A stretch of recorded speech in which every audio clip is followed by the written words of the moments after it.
শেষ করে দেবো।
আমাদেরকে আরো সোচ্চার হতে হবে।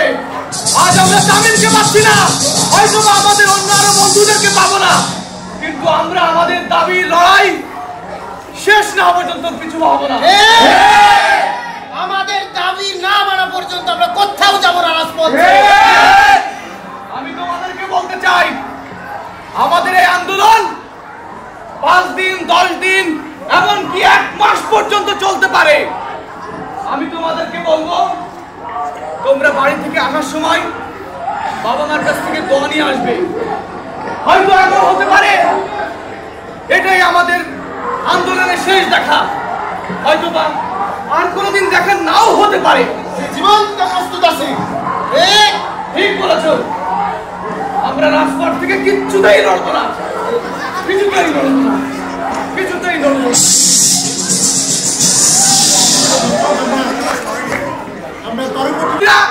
আমাদের উপরে পাতাড়ি করে হামলা চালায়, আমরা এর তীব্র প্রতিবাদ এবং নিন্দা জানাই।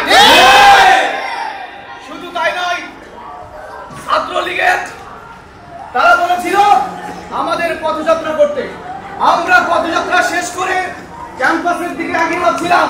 ঠিক সেই মুহূর্তে আমি এবং আমাদের ছাত্রদের উপরে লাঠিচার্জ করা হয়। শুধু তাই নয়, আমাদের শিক্ষকদের উপরে বেদরম মারপিট করা হয় এবং সেই দায়ভার চাপানো হয় আমাদের ছাত্রের উপরে। পরবর্তী কর্মসূচি কি হচ্ছে? হ্যাঁ, পরবর্তী অবস্থান হচ্ছে সংবিধানের 29 নম্বর ধারায় বলা আছে, যেখানে চাকরির ব্যাপারে সকলের বৈষম্য সমান। আমরা মূলত কিন্তু দেখতে পাচ্ছি এখানে বর্তমান যারা শোষক গোষ্ঠী, বর্তমান সরকার ফ্যাসিস্ট, তারা এটাকে নিজেদের মধ্যে লুটপাট করে খাচ্ছে। মূলত এখানে একটা বিরাট বৈষম্য তৈরি হচ্ছে। এটার বিরুদ্ধে, এটার প্রতিবাদে মূলত আমাদের এই আজকের আন্দোলন। আমাদের দাবি আদায় হচ্ছে, এই রাজপথ থেকে আমরা কেউ সরে যাব না। কি বলো? আমি কি বুঝতে পারছি না? আমাদেরকে আরো সোচ্চার হতে হবে। আজ আমরা তামিলকে পাচ্ছি না, হয়তো আমাদের অন্য আরো বন্ধুদেরকে পাবো না, কিন্তু আমরা আমাদের দাবি লড়াই শেষ না পর্যন্ত কিছু হবো না। আমাদের দাবি না মানা পর্যন্ত আমরা কোথাও যাবো না রাজপথে। আমি তোমাদেরকে বলতে চাই, আমাদের এই আন্দোলন 5 দিন 10 দিন এমনকি 1 মাস পর্যন্ত চলতে পারে। আমি তোমাদেরকে বলবো, তোমরা বাড়ি থেকে আসার সময় বাবা মার কাছ থেকে দোয়া নিয়ে আসবে। হয়তো এমন হতে পারে এটাই আমাদের আন্দোলনের শেষ দেখা, হয়তো বা আর কোনোদিন দেখা নাও হতে পারে। জীবন্ত প্রস্তুত আছে। ঠিক বলেছো, আমরা রাজপথ থেকে কিচ্ছুতেই লড়বো না, কিছুতেই লড়বো না, কিছুতেই লড়বো না।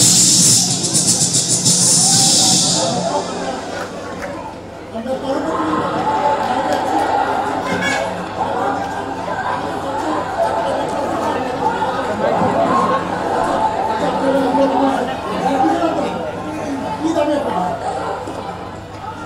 অ্যাকচুয়ালি আমরা একসাথে সবাই জনসভা করছিলাম।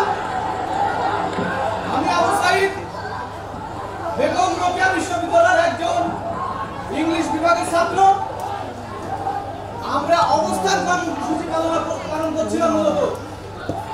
কিন্তু ওই স্বৈরাচারী ছাত্রলীগ এবং পুলিশ ক্যাডার বাহিনীরা আমাদের উপরে এলো পাতাড়ি করে হামলা চালায়। আমরা এর তীব্র প্রতিবাদ এবং নিন্দা জানাই। শুধু তাই নয়, ছাত্রলীগের তারা বলেছিল আমাদের পদযাত্রা করতে। আমরা পদযাত্রা শেষ করে ক্যাম্পাসের দিকে এগিয়ে যাচ্ছিলাম। ঠিক সেই মুহূর্তে আমি এবং আমাদের ছাত্রদের উপরে লাঠিচার্জ করা হয়। শুধু তাই নয়, আমাদের শিক্ষকদের উপরে বেদরম মারপিট করা হয় এবং সেই দায়ভার চাপানো হয় আমাদের ছাত্রদের উপরে। পরবর্তী কর্মসূচি কি হচ্ছে? হ্যাঁ, পরবর্তী অবস্থান হচ্ছে সংবিধানের 29 নম্বর ধারায় বলা আছে, যেখানে চাকরির ব্যাপারে সকলের বৈষম্য সমান। আমরা মূলত কিন্তু দেখতে পাচ্ছি এখানে বর্তমান যারা শাসক গোষ্ঠী, বর্তমান সরকার ফ্যাসিস্ট, তারা এটাকে নিজেদের মধ্যে লুটপাট করে খাচ্ছে। মূলত এখানে একটা বিরাট বৈষম্য তৈরি হচ্ছে। এটার বিরুদ্ধে, এটার প্রতিবাদে মূলত আমাদের এই আজকের আন্দোলন। দর্শক, আপনারা দেখছিলেন আমাদের কর্মসূচি লাইভ। আমরা এখান থেকে সমন্বয়ক আমি চাই উনি বলছিলেন যে কিভাবে বাংলাদেশের বৈষম্য তৈরি হচ্ছে, কোন সংস্কার আন্দোলনের তারা যে রাস্তা নেমেছে, তাদের উপর পুলিশ করেছে, আক্রমণ করেছে, এর প্রতিবাদে তারা কর্মসূচি চালিয়ে যাবে। আমরা পরবর্তী খবরে আপনাদের সাথে আবার আসবো। তোমার সাথে থাকবেন। ধন্যবাদ। আজ আমি শামসুজ্জামান স্যারের কথার সাথে কথা মিলিয়ে বলতে চাই। আজ আমরা ছাত্রদের রক্তে রঞ্জিত। আর যদি আমাদের ছাত্রের উপরে একটা গুলি চলে, সেটা যেন আমার এই ছাত্রের বুকে না লেগে সর্বপ্রথম আমার এসে লাগে। একজন শামসুজ্জামান হয়ে মরাটা অনেক বেশি আনন্দের, সৌভাগ্যের, গর্বের। আমি একজন শামসুজ্জামান স্যার হয়ে মরতে চাই।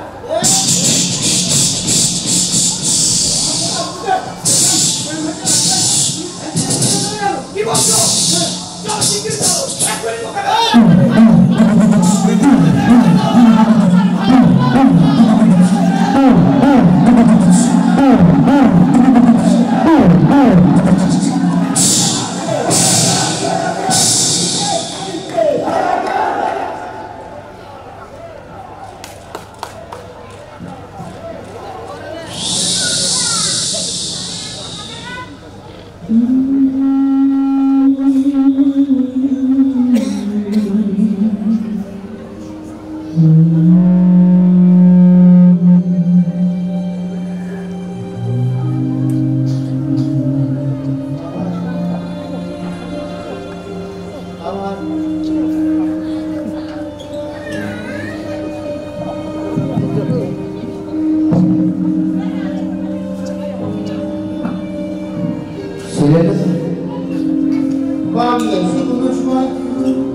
সারাদিন শুধু মানুষের উপকার করে,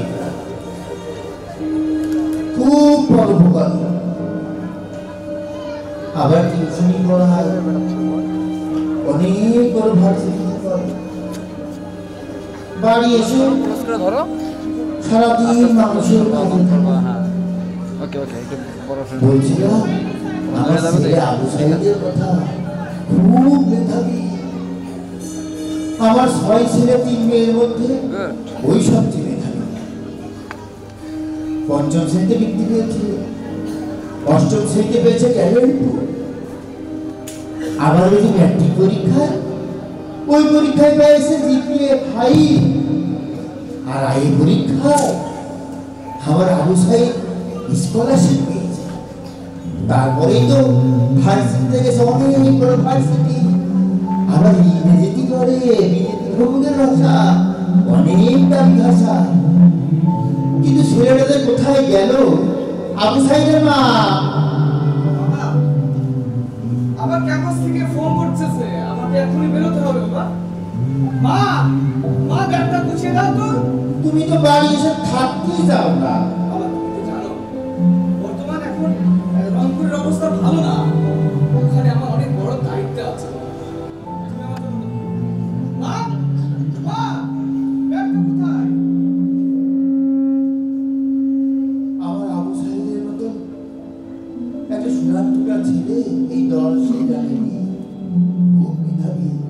অনেক দায়িত্ব করেছে, যেতেই হবে তাকে।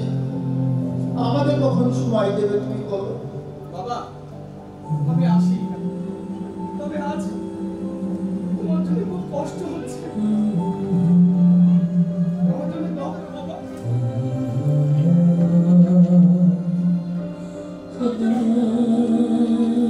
আমি যেন জয়ী হয়ে ফিরে আসতে পারি। আসি বাবা।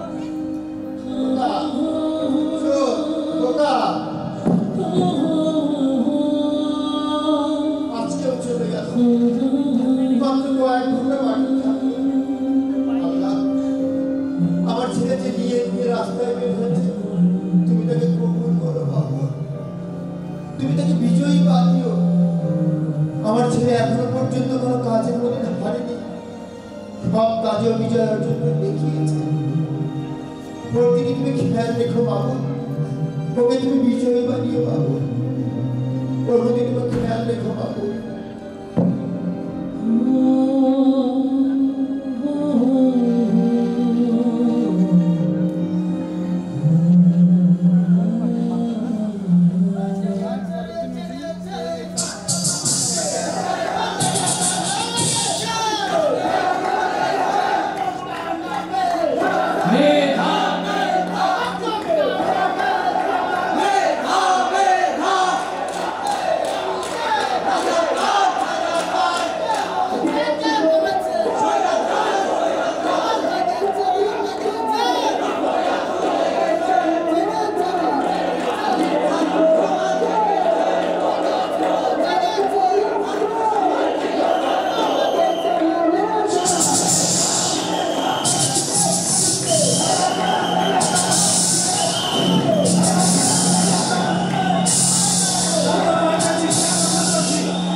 আমরা ছাত্র সংসদ সকলের সম্মুখীন হয়ে বলতে চাই, আমরা পুলিশের সম্মান রেখে বলতে চাই, আমাদের এই আন্দোলন সম্পূর্ণ না হওয়া পর্যন্ত, আমাদের দাবি না মানা পর্যন্ত আমরা এই রাজপথ ছেড়ে যাব না।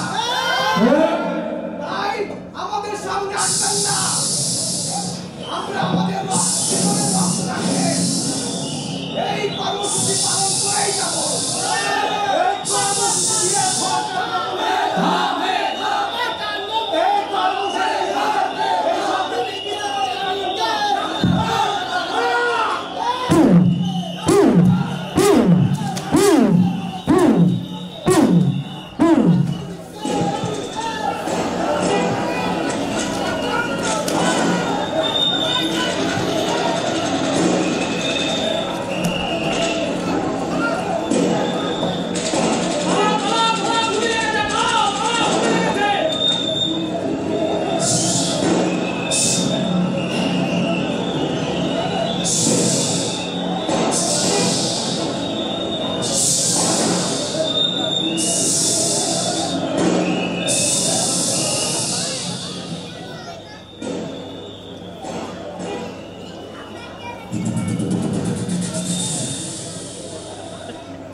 ছেলেটা বাড়ি আসতে চাইলো, এখন আসলো না, কিছু বুঝলাম না। এদিকে আমার চোখের অবস্থা বেশি ভালো না। আমাদের কইছিল আব্বা এরপর যদি বাড়ি আসি তোমার একটা ঢাকায় নিয়ে যে বড় ডাক্তার দেখাবো। আর আমাদের ঈদের সময় একটা জামা কিনে দিল, কিন্তু আমার বাজার দেখুন কখন যে আসে কে জানে। তবে আমার ছেলে টিউশনি করায়, কষ্ট করে টাকা ইনকাম করে, যে পরে টাকা পায় তা আবার আমাদের পিছনে খরচ করে। আমার মনটা বেশি ভালো লাগছে, আমার বাজার যে কবে বাড়ি আসে সেই প্রতীক্ষায় আমার দিনই কাটে না। বাজার কবে আসতে পারি বাজার? ও বাজার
তুমি কে বাজার?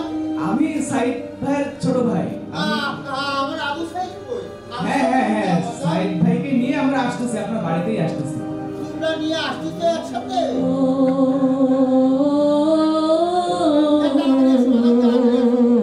আমার মনটা মানতেছে না, আমার আবু সাইদ দেখার জন্য।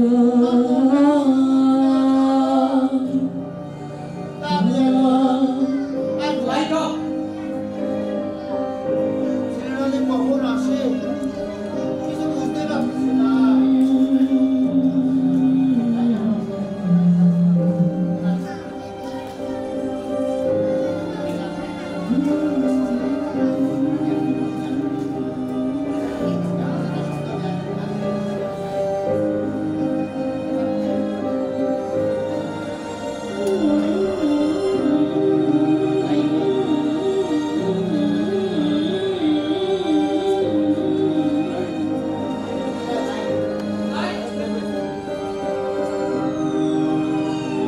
ছেলেটা বাড়ি আসার কথা। আমার আবু সাইদ অনেকদিন পর বাড়ি আইবো। আমার ডাক্তার দেখাইবো, জামা কিনে দিব। আমার একটু খুশি শেষ নেই। আমার বেটা বড় একটা চাকরি পাইছি। আমাদের একটা দুঃখাভাব থাকবে না। আমার সাইদ আজকে বাড়ি আইবো। কখন যে গাড়িতে আসে আর আসে না। কেমন দেরি হচ্ছে না, গাড়িতে আসছে।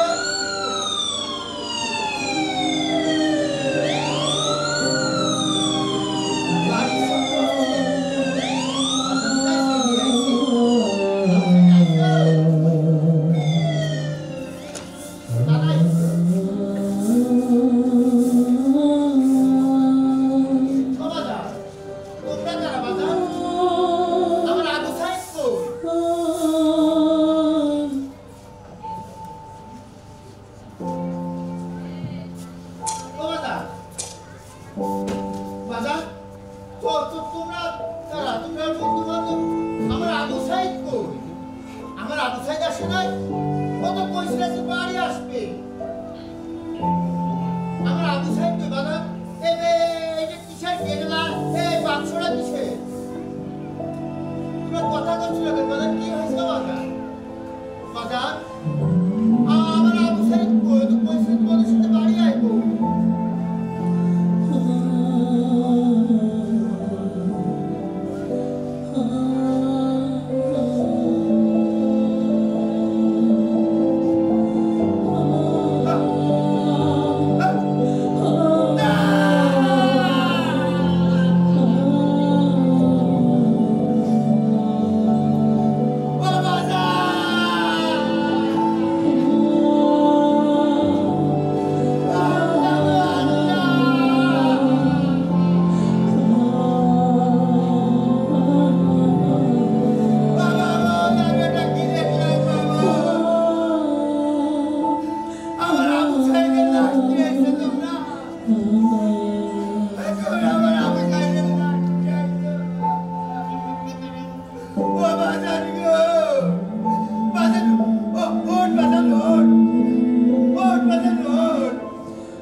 আমার ছেলের প্রাণের বিনিময়ে তুমি এই দেশটাকে সহ্য সাবলে করতে দাও।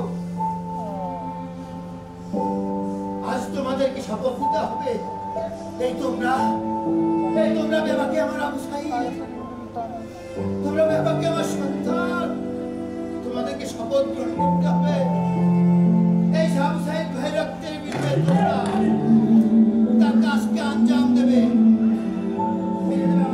পারবে না, সবাই পারবে না। শপথ গ্রহণ করো। আবু সাঈদ ভাই রক্ত পিতা দেবে না। আমরা শপথ নিচ্ছি, আমার ভাইয়ের রক্তের বিনিময়ে হলে ওই দেশকে আমরা স্বৈরাচার মুক্ত করেছি। আমরা আপনার সাথে আছি চাচা। আমার ভাইয়ের রক্তের বদলা আমরা নিয়েছি। রক্তে যখন আগুন লাগে এইরকম আবু সাঈদ তৈরি হয়। একজন আবু সাঈদ দোকান করে লক্ষ আবু সাঈদ ঘরে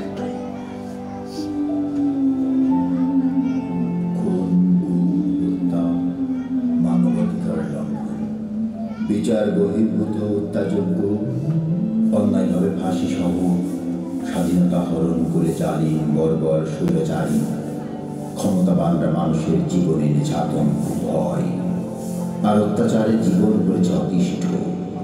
হাজারো প্রাণ দিয়েছে শহীদি বলিদান। একদল শহীদ বাড়ি জমিয়েছে জান্নাতি বাগানে। শহীদি কাফেলায় সামিল প্রতিটি শহীদের রেখে যাওয়া কাজকে আমাদেরকে আঞ্জাম দিতে হবে। এই বিপ্লবী কাফেলার স্রোত বয়ে চলবে অনন্তকাল। ঘরে ঘরে জুলুমের বিরুদ্ধে বিপ্লবী বিদ্রোহী বীর গড়ে উঠবে। শহীদের অনুপ্রেরণায় আর বিদ্রোহী সেনাদের বিপ্লবী কাফেলার পথভারে সবুজ বাংলায় নতুন করে আলো ফুটবেই। রক্তে যখন আগুন লাগে তখন হাজারো আবু সাঈদ তৈরি হয়। একজন আবু সাঈদ লোকান্তরে লক্ষ আবু সাঈদ ঘরে ঘরে।